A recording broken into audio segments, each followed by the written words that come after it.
ikiwa ni finali leo tukiwa tupo live kabisa Mzinga. Ngalawa TV leo zuko live hapa Mzinga pamoja na kampuni ya Yas leo. Karibu upate smartphone yako safi kabisa kupitia kampuni ya Yas. Huku tukiangalia burudani kati ya mnyama Simba leo na kiungurumisha leo.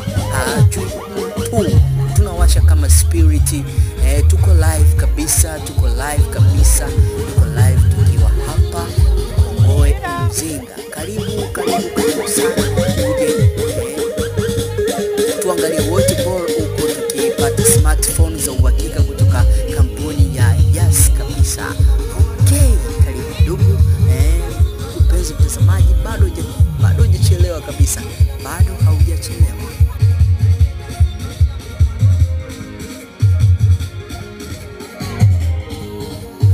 Ikiwa ni screen kubwa kabisa imefungwa hapa Mzinga, unasubiri nini kufika sasa hivi ukajiokotea smartphone zako kutoka katika kampuni ya Yas? Karibu sana. Tuje tuangalie ball hapa kati ya mnyama Simba anakiungurumisha kabisa huko. Mwarabu leo atatoka. DJ kama kawaida anatoka